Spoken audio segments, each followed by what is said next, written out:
Mesdames et messieurs, bonsoir.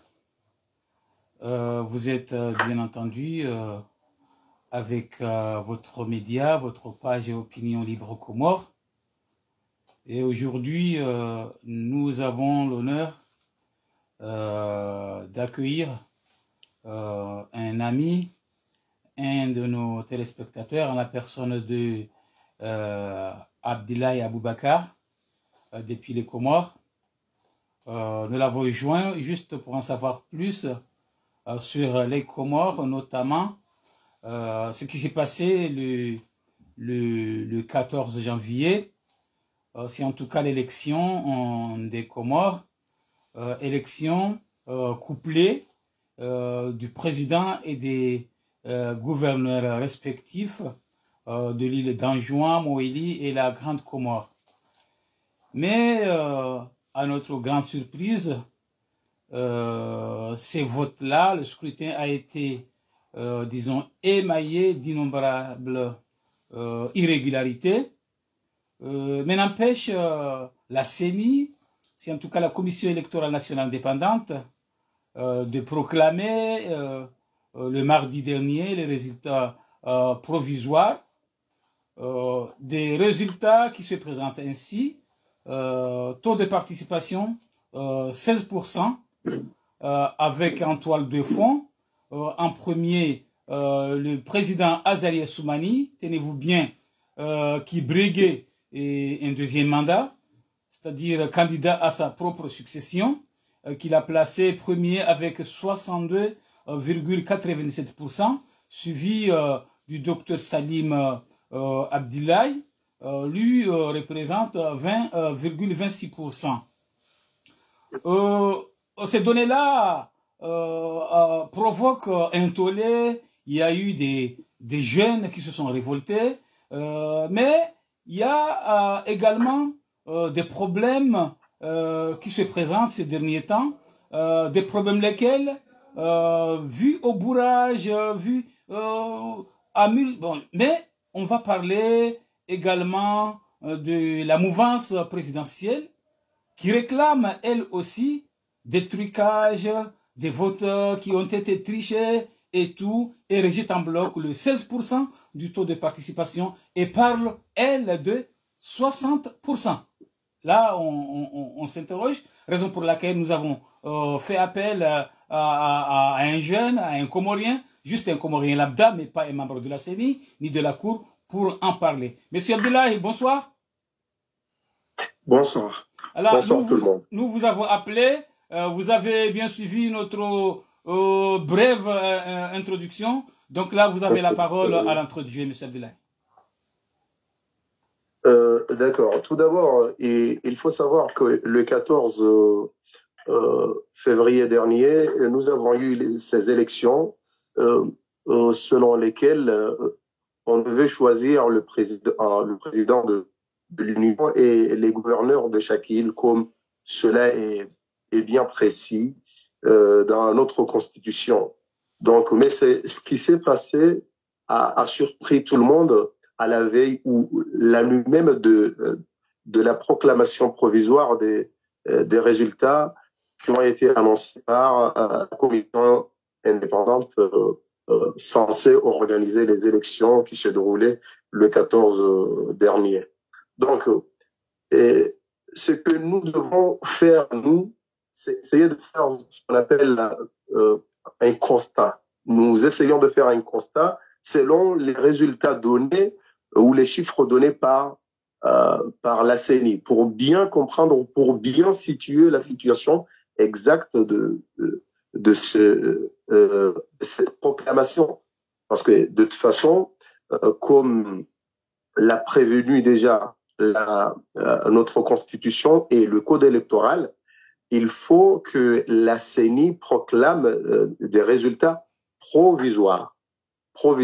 C'est d'ailleurs la raison pour laquelle le lendemain de leur proclamation, ils ont fait un communiqué tout en disant le dernier mot, je résume, le dernier mot, parce que dans le communiqué, il y a beaucoup trop de choses qui ont été dites et qui ne sont pas du tout vraies et justes, mais je résume un tout petit peu ce qu'ils ont voulu dire. Le dernier mot revient à la Cour, sachant que les mêmes PV dont dispose la CENI, ce sont les mêmes PV qui devraient, je dis bien, que devrait disposer la Cour suprême.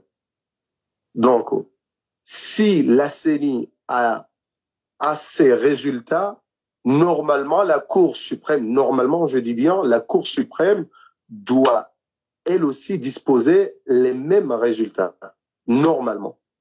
Donc, on peut voir mal si aujourd'hui, la CENI dit non, non, non, nous avons fait notre boulot. Parce que c'est ce qu'ils ont dit dans leur communiqué du lendemain de la proclamation le 16 dernier. Ils ont dit le 17, ils ont fait un communiqué en disant non, nous n'avons commis aucune erreur. Donc maintenant, nous allons essayer de voir si c'est vrai, ils n'ont commis aucune erreur. Donc, et c'est à base de quoi? C'est à base des résultats, des chiffres que eux-mêmes ou elle-même, la CENI, a présenté aux yeux de tout le monde. Donc, tout en commençant, nous savons très bien que le nombre d'inscrits que la CENI nous a notifié sur les compilations, c'est 338 940. D'accord? Ouais. C'est le nombre d'inscrits.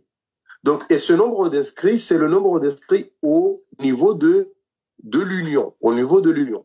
Et comme notre vote est composé de 3 îles, donc la somme des nombres inscrits des 3 îles doit normalement disposer cette même chiffre-là. Le 338 940, je ne sais pas si on me comprend. Si, on vous comprend. D'accord.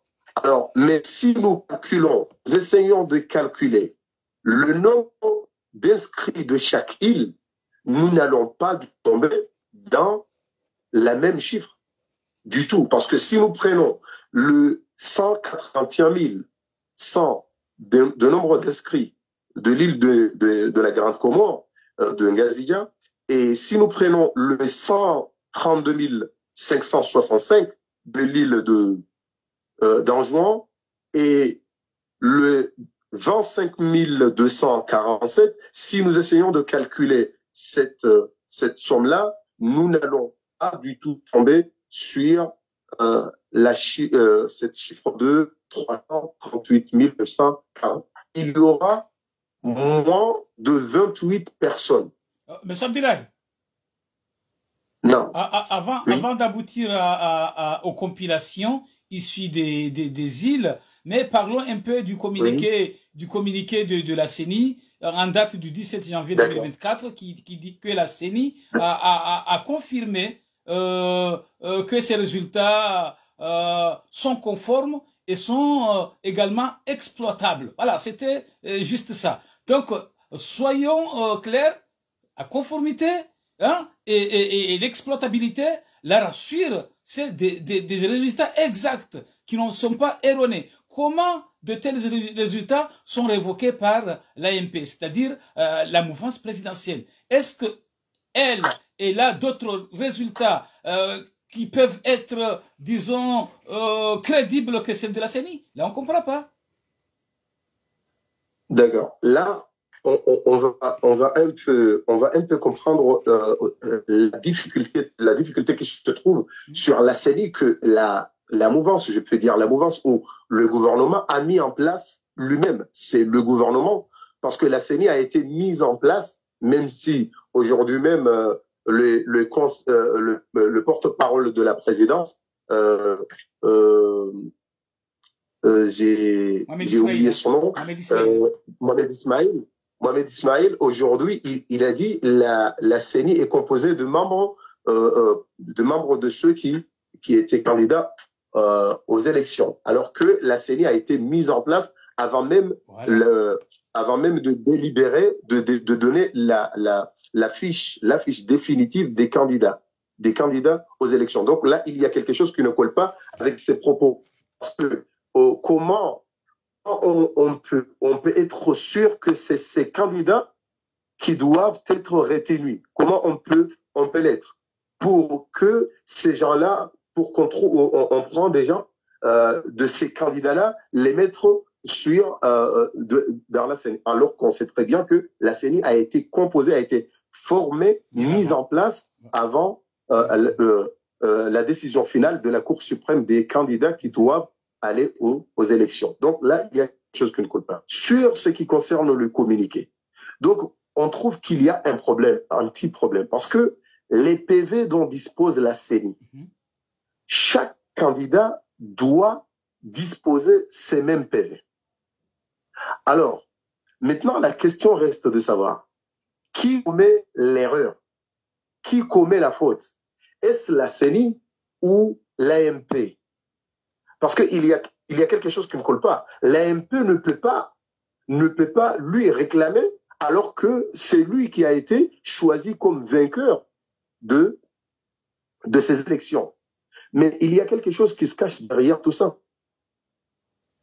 Il y a quelque chose qui se cache derrière tout ça. C'est pour rassurer que, de toute façon, les votes sont bien passés. C'est ce que j'ai compris. C'est mon analyse à moi. C'est mon analyse à moi. Ouais. De toute façon, les élections sont bien passées, mais le pourcentage, le taux de participation avancé par la CENI n'est pas juste. Donc, alors, maintenant, la question reste de savoir en quoi se réfère-t-on l'AMP et en quoi se réfère-t-on la CENI? Parce que pour avoir taux de participation, j'essaye d'expliquer un peu comment doit-on trouver ce taux de participation. Pour avoir taux de participation, qu'est-ce qu'on fait? On prend un nombre de votants, parce que maintenant nous sommes sur taux de participation sur l'ensemble, sur des présidentielles, sur les présidentielles. On prend le nombre de votants qui est 55 258. D'accord? Oui. Même s'il y en a des médias, j'ai entendu des médias hier qui ont annoncé 33 000, j'en sais combien, alors que ce n'est pas ce que la CENI a avancé. D'accord? Mais les PV, les compilations de la CENI a donné un chiffre de 55 258 de nombre de votants dans toute la nation. Donc, on prend ce chiffre-là et on la divise par le nombre d'inscrits et on multiplie le résultat par 100. Alors, tout le monde peut le faire. Et si on prend 338 000, ce que la CENI a donné, 338 940, on prend 55 258 divisé par 338 940 fois 100, on va tomber sur 16,79. Exactement ce que la CENI a donné. On va exactement tomber sur ce chiffre-là. Donc maintenant, si l'AMP pense que ce taux de participation n'est pas exact, cela veut dire que l'AMP a un autre nombre de votants que celui de la CENI. Je ne sais pas si vous me suivez. Je vous suis, mais je m'inquiète. Est-ce que c'est possible? Je m'explique. Dans les PV, c'est découvert. C'est là où tout le monde doit se poser. C'est là où tout le monde doit se poser la question. C'est là où tout le monde doit se poser la question. Parce que maintenant, on doit savoir d'où. Parce que pour que ce taux change, il faut qu'il y ait d'autres nombres, d'autres chiffres. Exactement. Alors que la CENI doit disposer les mêmes PV que tout candidat, que la Cour suprême, que le ministère chargé des élections, que le CU, la CI, et tout. Donc, on ne peut pas, comme les PV sont uniques, on ne peut pas disposer des chiffres distincts, différents. C'est impossible. Alors, si ce taux change, ça veut dire qu'ils ont d'autres chiffres. Et s'ils ont d'autres chiffres, maintenant, ils doivent nous dire d'où viennent ces chiffres-là.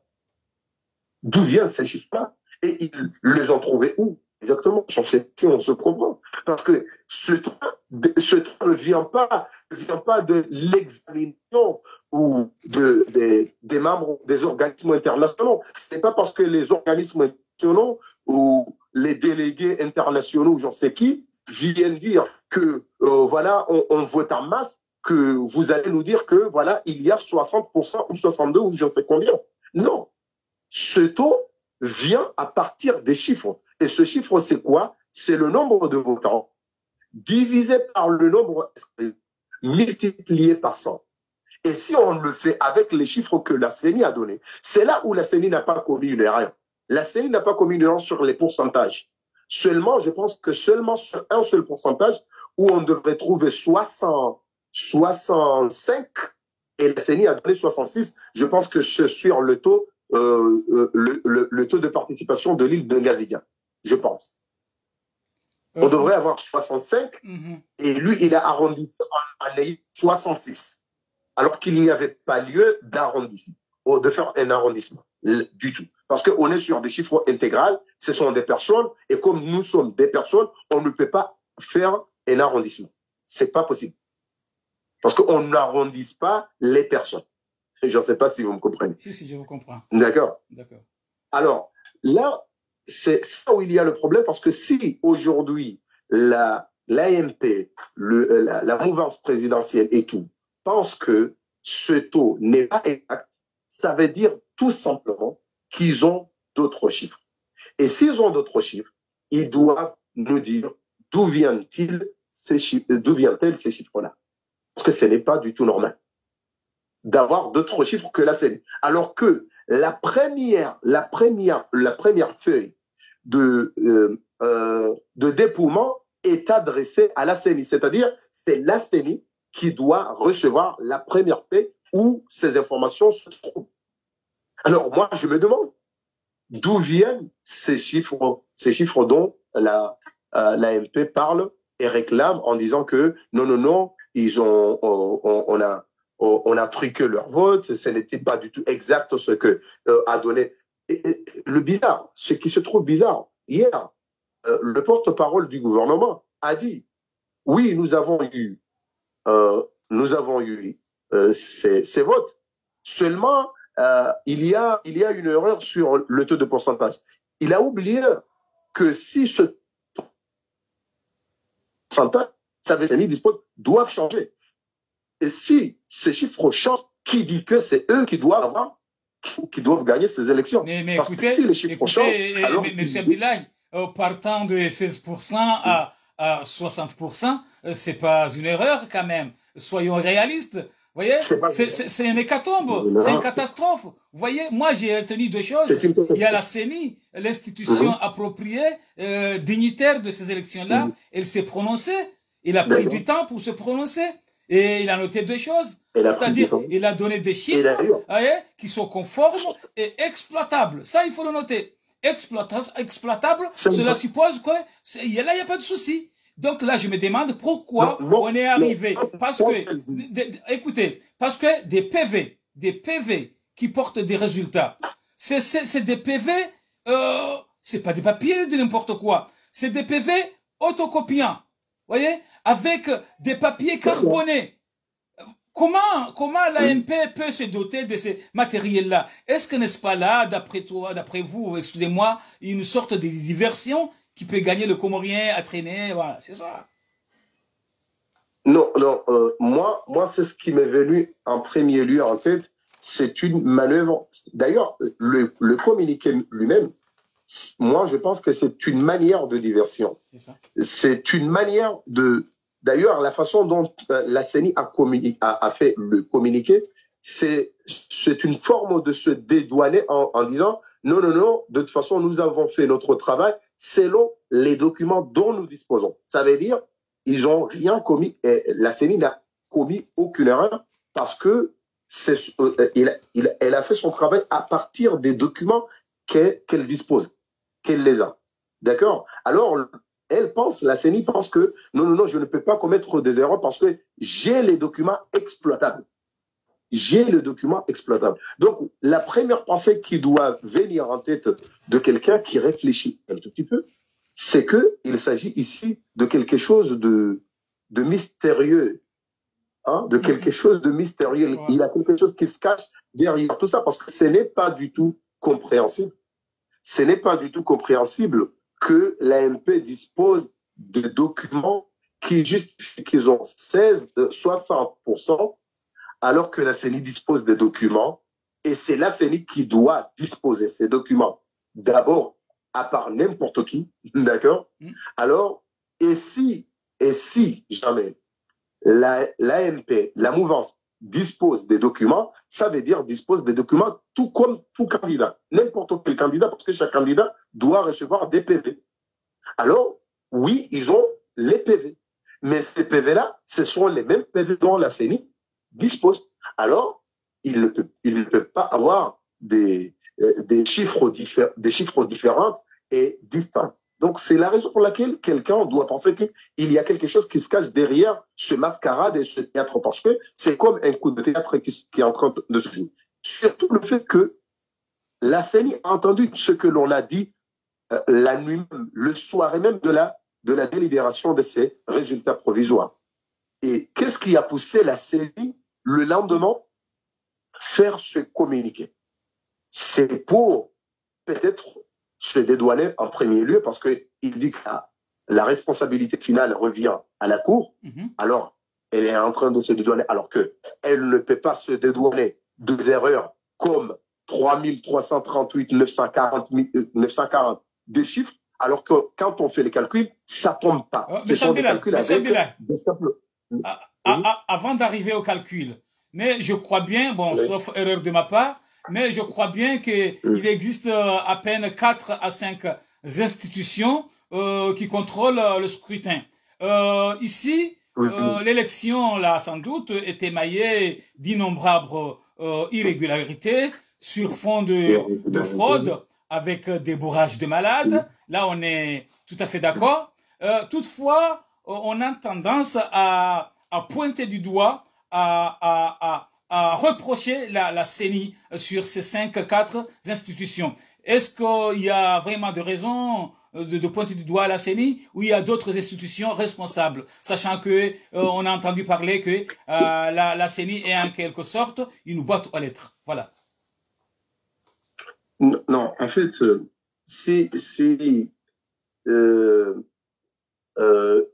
Shehan, au début, et il a dit ceci et cela par rapport à la CENI et par rapport à la Cour suprême, c'est peut-être son problème, et c'est peut-être parce qu'il avait des éléments, peut-être il avait des informations qui lui poussaient à tenir certains des propos pareils. Donc maintenant, ce qui nous préoccupe, nous, c'est parce que ce n'est pas ce n'est pas les CEI, ce n'est pas le ministère chargé des élections, ce n'est pas la Cour suprême qui s'est prononcée. C'est la CENI. Et comme c'est la CENI qui s'est prononcée, et que ce ne sont pas des chiffres inventés, normalement, ça ne peut pas être des chiffres inventés. D'accord? Donc, nous ne faisons que prendre les chiffres dont la CENI nous a délivrés, nous a donnés. Maintenant, si on revient sur ces chiffres-là, quand on trouve qu'il y a des erreurs monumentales de calcul simple, il y a lieu à se douter de ces résultats. Tout en se disant que, est-ce que c'est vrai, la CENI avait ces chiffres-là en calcul? Est-ce que la CENI calculait ces chiffres-là? Ou plutôt, ce sont des chiffres qui sont mis ici et c'est tout. Parce que ce n'est pas du tout normal de nous dire que le nombre inscrit, les listes, parce que le nombre, il faut savoir que les listes définitives qui sont livrées dans les bureaux de vote, c'est la CENI qui délivre ces matériels-là. Ouais. D'accord? Oui. Alors, ces listes-là, la CENI dispose ces listes-là. Et quand la CENI dispose ces listes-là, ça veut dire que la CENI, avec ces listes-là, sans rentrer dans le déroulement des votes, la CENI peut savoir que l'île de Ngaziga dispose tel nombre et l'île d'Anjouan tel nombre. l'île de Moélie, tel nom. Et la somme de ces trois chiffres-là doit donner le nombre inscrit de toute l'Union, de toute la nation. Alors, on ne peut pas dire que... bon, il y a quelque chose que je peux comprendre.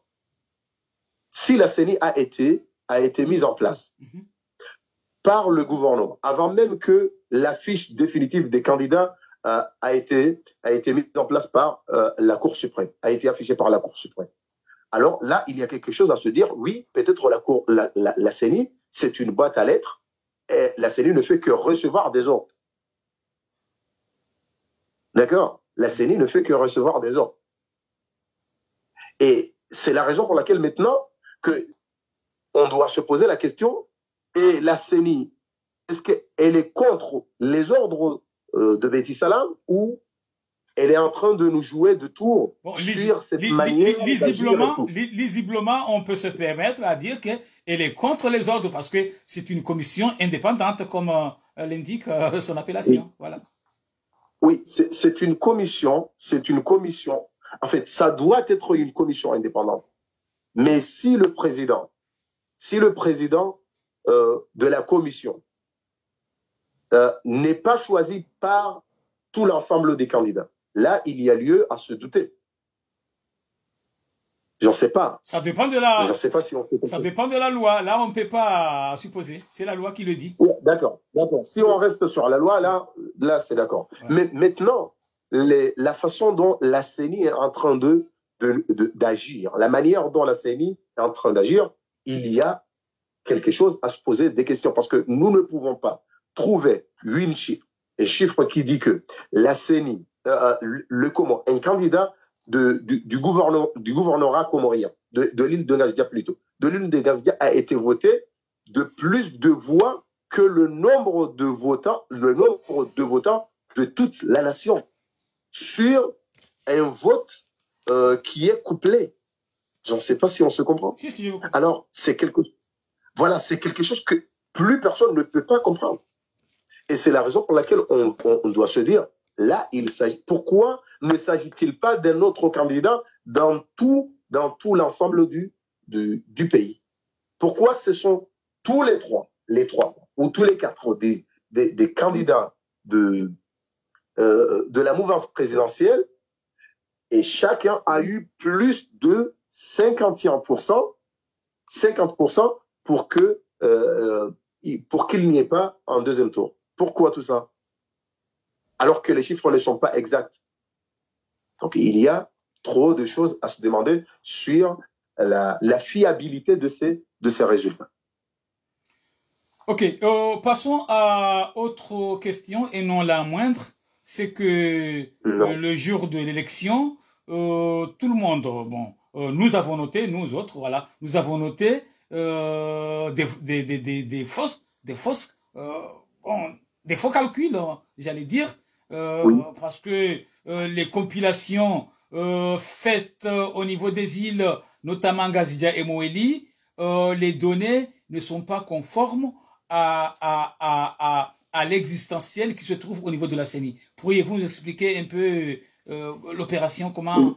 voilà.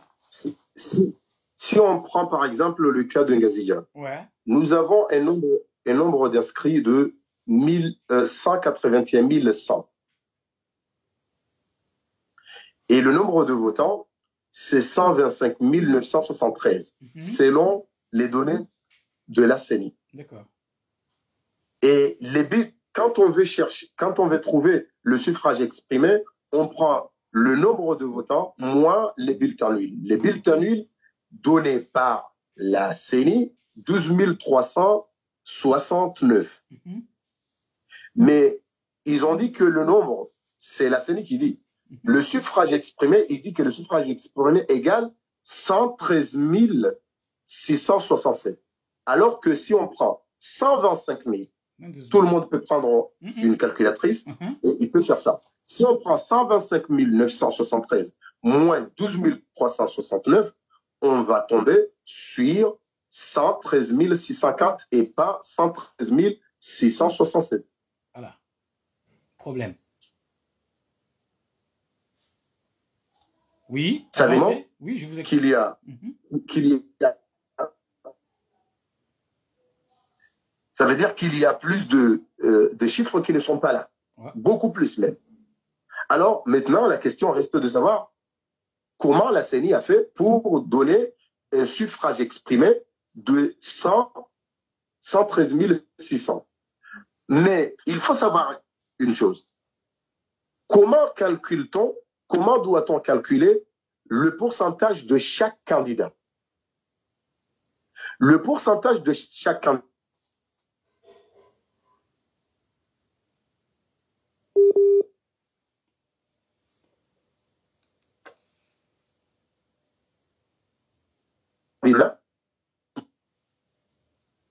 Allô? Oui, je vous écoute. Il y avait un souci, mais c'est réglé, c'est bon? Allô? Oui, je vous écoute. D'accord. Calculer le pourcentage de chaque candidat. Qu'est-ce qu'on fait?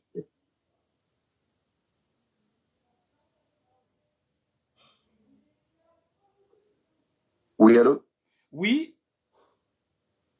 Et excusez-moi parce que je reçois tout le temps un appel et ce qui fait vous y entrez le réseau. Maintenant, je continue. Si on veut savoir ou si on veut trouver le pourcentage de chaque candidat, qu'est-ce qu'on fait? On prend le nombre de voix du candidat, on divise par le suffrage exprimé et on fait fois 100. D'accord? Oui. Maintenant, si le suffrage exprimé est erroné, est faux, alors comment nous allons être sûrs que le pourcentage est exact?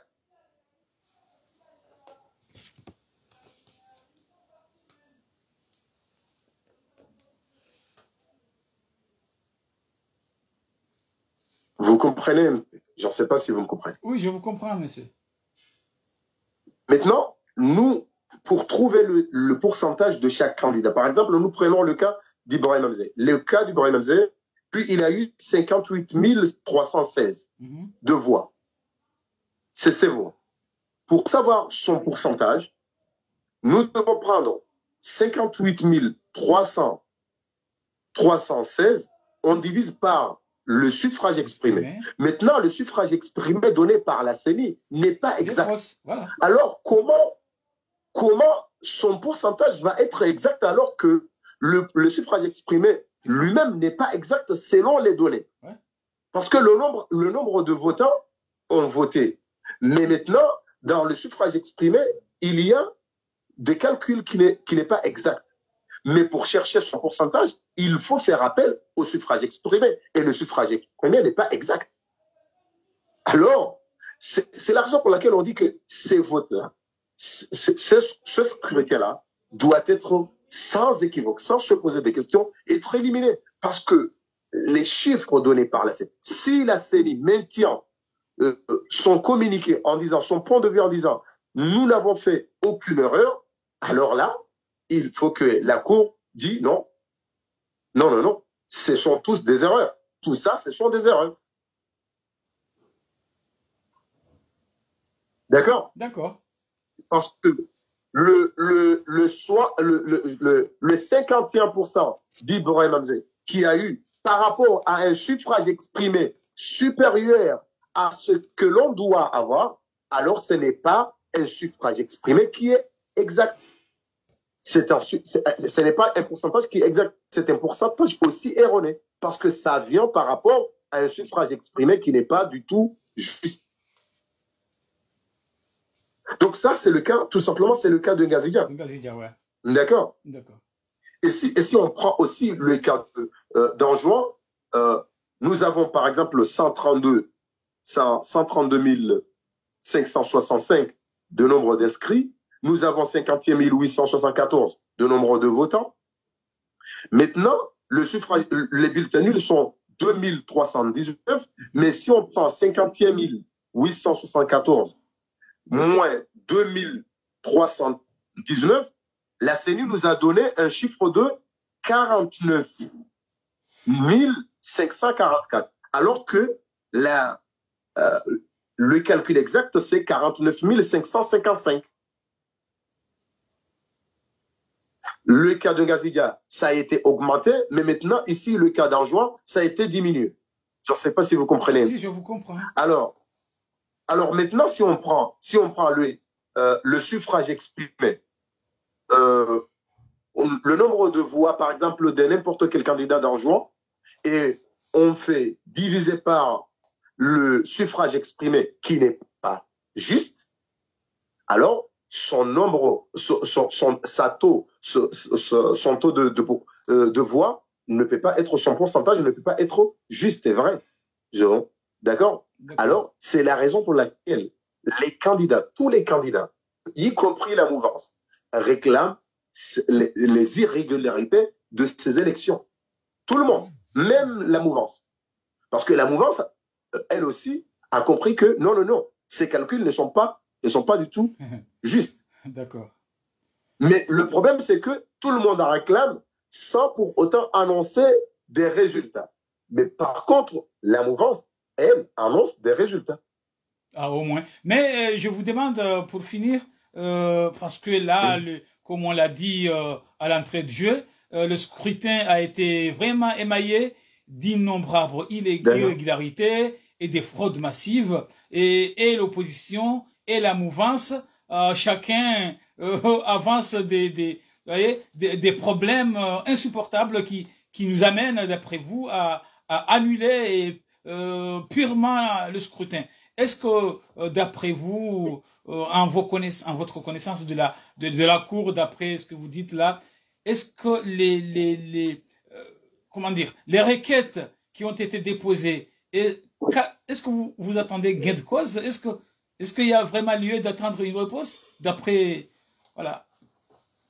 Non, en fait, moi, si je me réfère de l'environnement et de la situation, oui, et de tout ce qui a fait, dès le début de cette loi, de la mise en place de la loi, de la mise en place du code électoral et de la mise en place de la CENI, la mise en place aussi de la Cour suprême, tout ça me dit, parce que nous ne pouvons pas avoir une Cour suprême dirigée par l'exécutif lui-même. L'exécutif, c'est l'exécutif qui nomme les 5 membres de la Cour suprême, comme le dit la loi qui existe maintenant ici au Comores, la Constitution. Alors là, je vois, vous avez vu que quelqu'un, juste maître, je pense, maître Armia, je pense, si je ne me trompe pas, qui était la présidente de la section des élections, justement, elle était la présidente de la section des élections. Après l'affichage, quelque chose qui est rejeté par la loi, après l'affichage des élections des candidats, par contre, plutôt, l'affichage des candidats qui sont retenus sur le processus des élections, la loi nous dit, la Constitution nous dit, quand on est déjà rentré dans la démarche des élections, les membres de ces élections-là ne peuvent pas être changés. Et on a vu que Maître Armia a été mise en touche, hein, comme on le dit, et voilà, et ça a marché, ça a fonctionné. Les élections ont déroulé, et voilà. Et tout cela me dit que rien ne va changer, parce que les ordres viennent de quelque part, d'autre part, que dans la Cour elle-même, que dans la CENI elle-même. En fait, la CENI est en train de jouer la comédie, mais normalement, ce n'est pas la CENI qui décide tout ça. Ce n'est pas la CENI qui a mis tous ces chiffres qui sont inexacts, et ce n'est pas la Cour qui va changer cette tendance. Parce que le moindre geste que l'on va signaler sur la Cour, que quelque chose va mal se passer, s'il y a quelqu'un qui s'oppose aux décisions ou aux volontés du gouvernement, cette personne-là, sûrement, va être raillée directement parce qu'il est président. Maintenant, il n'a pas pris congé. Il est président et il peut changer des personnes. Il peut changer des personnes. Il peut changer qui il veut parce que la loi l'autorise. Vous voyez ce que je veux D'accord. dire? Donc, c'est la raison pour laquelle moi, je pense qu'il n'y aura aucun changement, à part peut-être quelques correctionnels, j'en sais quoi, mais les mêmes personnes qui ont été choisies par la CENI et pas par, moi je pense ça comme ça, pas par les votants, pas par le peuple, parce que si on a un taux de pourcentage de 16%, ça veut dire que plus de 80% ont choisi de ne pas voter, c'est-à-dire ils ont ignoré, et de toute façon, s'ils ont ignoré, ça veut dire qu'ils ne veulent pas du tout de ces élections. Exactement. Alors ça montre que de toute façon, ils ne veulent pas de ce président, parce que c'est ce président qui est maintenant là, le moment où nous sommes en train de parler. Donc, c'est 85%, voire même plus, c'est pas rien. Donc, ce n'est pas le peuple qui ont choisi tout ça, c'est plutôt la CENI. Et c'est que la CENI a choisi, je pense, c'est mon opinion, je pense que la Cour va confirmer, à part changer, essayer de régulariser quelques irrégularités, c'est ce que je pense, mais je ne pense pas que ça va changer quelque chose. La Cour va confirmer. C'est mon point de vue. Il n'y aura même pas un deuxième tour. C'est que peut-être l'opposition aurait voulu ou souhaiterait, mais je ne pense pas que ça arrivera. D'accord. Tout en respectant votre opinion, admettons que la Cour va respecter la donne, c'est-à-dire les résultats vont en faire que Azali soit déclaré président au premier tour. Donc là... Excusez-moi, mais, oui, monsieur, oui. Cette opinion que je viens de donner ne viennent pas comme ça du hasard, mais il faut comprendre que ça vient par rapport à des situations qui se sont déjà déroulées et qu'on les a tous, tout le monde les a vus. Et nous étions tous témoins de ces irrégularités-là. Donc, c'est la raison pour laquelle moi, je pense que si un président a sa propre volonté ou a son unique pouvoir, il peut nommer la Cour suprême, il peut nommer la CENI, il peut nommer la CECI, la CEI, et même si la CENI, elle peut nommer les membres du bureau. Il y en a même des personnes qui n'ont pas fait et nous avons les témoignages des personnes qui n'ont pas fait la formation et ils ont retenu des personnes qui ont fait la formation et ils ont été retirés des membres de bureau. Et si on a des irrégularités comme ça, cela nous dit que plus rien ne va changer parce que la manœuvre mise en place, c'est une manœuvre qui doit mettre au pouvoir ou faire continuer Azali au pouvoir et mettre Ibrahim Mziba au pouvoir, mettre Chamina au pouvoir et mettre les restes au pouvoir. Ce dont le gouvernement a besoin qu'il soit au pouvoir. Voilà pourquoi je dis ça, mais ça n'en vient pas du tout. Ce n'est pas du tout parce que je veux dire ça, non. C'est parce qu'il y a des éléments qui nous disent que c'est ce qui va se passer. D'accord. Moi, je n'en disconviens pas de ce que vous dites, sachant que le cas des Comores intéresse plus d'un. Il y a les médias internationaux qui le disent tous les jours. Et là, il n'y a pas... Et c'est justement la raison pour laquelle on a estimé que faire cette émission tout en français, ça permettra de donner une lumière à ceux qui doutent le cas des Comores. Mais pour finir, je voulais savoir l'état actuel des choses. Je vous rappelle que à quelques heures de la proclamation de résultats provisoires, le Comorien est descendu dans la rue pour manifester juste une révolte, et ce qui fait jusqu'à aujourd'hui plus de 300 personnes sont arrêtées, ils sont en prison, on le dit.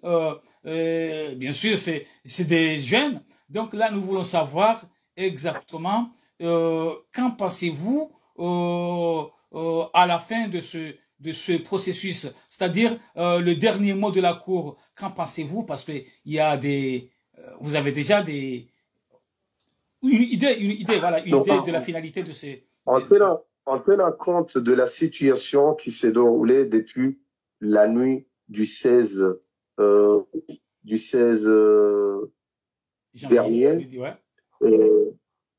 Et si on tient compte à ce que certains candidats comme Mohamed a dit, que nous n'avons rien fait du tout, pas encore. Nous n'avons rien fait de toute façon, pas encore.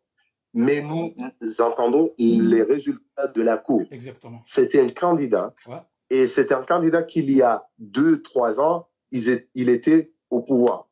Il était lui aussi au pouvoir. Et s'il dit quelque chose comme ça, cela montre que ce pays risque de vivre une situation que nous n'avons jamais connue. Et c'est la raison pour laquelle la Cour suprême doit, une bonne fois pour toutes, se saisir et dire que si aujourd'hui, nous n'avons jamais vécu une manifestation qui a mené jusqu'à la mort de quelqu'un sur des résultats, sur une proclamation des résultats de vote. Si aujourd'hui, la ville de Moroni a été bornée de barricades et de j'en sais quoi, et si on a vu aujourd'hui que certaines maisons de pro-gouvernement a été incendiées, des voitures a été incendiées, si on a assisté à une scène pareille, rien que pour des résultats provisoires, entre guillemets, des résultats provisoires. Alors, quand doit passer, nous, après la proclamation des résultats finaux et définitifs, si jamais ces résultats sont maintenus avec des calculs qui sont faux et nuls et qui ne conviennent à personne. Donc, c'est la raison pour laquelle que la Cour suprême a la responsabilité de reconnaître que il y a eu trop, mais vraiment de trop, des irrégularités et que ce scrutin doit tout simplement, sans se poser des questions, être annulé. Si nous voulons une paix dans ce pays. Parce que mon intuition me dit, si c'était si tout ça a eu lieu par rapport à des résultats provisoires, donc quand pensons-nous des résultats qui vont être définitifs et qui vont donner le pouvoir avec des calculs qui ne sont pas exacts et justes. Donc, c'est ce que je pense. Moi, je trouve qu'aujourd'hui, les Comoriens, sincèrement, ont une autre manière de penser parce que nous sommes maintenant mélangés, pas mélangés au sens étranger du terme, mais au sens culturel du terme. Nous avons pas mal de personnes, des gens qui ont une culture arabe. Il y en a beaucoup plus de personnes parmi nous qui ont une culture française, anglaise, et j'en sais quoi. Donc, ces gens-là, nous avons plusieurs mentalités qui se mélangent entre nous et que ce n'est pas simplement cette mentalité comorienne ou un Comorien. Donc, je prends là où je trouve les choses, comme on dit en langue nationale. Voilà, non. Aujourd'hui, les choses ont changé et il faut que la Cour comprenne ceci, qu'il faut essayer de corriger ou plutôt ramener une lumière sur ces résultats. Nous dire avec des chiffres précis et clairs qu'est-ce qui s'est passé, pourquoi la CENI a donné des résultats avec des chiffres qui ne sont pas justes et c'est quoi les chiffres justes, les chiffres exacts, ils sont où ces chiffres-là? Et en ce moment-là, peut-être quelqu'un va comprendre. Donc, mais si la Cour maintient ces résultats avec ces calculs-là, je ne pense pas que ça va être aussi facile et je pense que ce pays risque de vivre une situation très chaotique. Merci notre invité. Le porte-parole, déjà, le porte-parole du gouvernement, hier l'a bien dit, si c'est nous qui vont gagner, qui gagneront ces élections, nous allons défendre notre pouvoir. Et je connais ce langage politique, je sais quand Oumed Msedi disait cela, il ne disait pas cela parce que lui, il va saisir le parquet, il va défendre par la loi ou par je ne sais quoi. Non, il ne va pas se présenter dans aucun tribunal au niveau régional ou international pour qu'il y ait justice. Non. Quand il disait, nous, le gouvernement, nous allons défendre notre pouvoir, ça veut dire ce que ça veut dire. Donc, tout le monde a compris ce qu'il a voulu dire par là. Merci, chers auditeurs. Ainsi s'achève complètement notre émission. Et vous étiez en compagnie de Mohamed Kabir et notre invité depuis Moroni, c'était Abdillah Bakar en tant que citoyen. Il nous a dressé un bilan détaillé des fraudes et des irrégularités constatées du scrutin du 14 janvier, un scrutin couplé du président et des gouverneurs de 3 îles de l'Union des Comores. Ce scrutin-là a été émaillé et fraudé, des fraudes massives, des bourrages d'urnes. En tout cas, il faut le noter, le scrutin n'a pas été crédible, mais il a été transparent. Transparent, pourquoi? Tout ce qui s'est passé dans les bureaux, et même les télés internationaux et tout, le montrer, et tout le monde peut le témoigner. Cette fois, pour une fois dans l'histoire, le scrutin a été transparent, une transparence totale.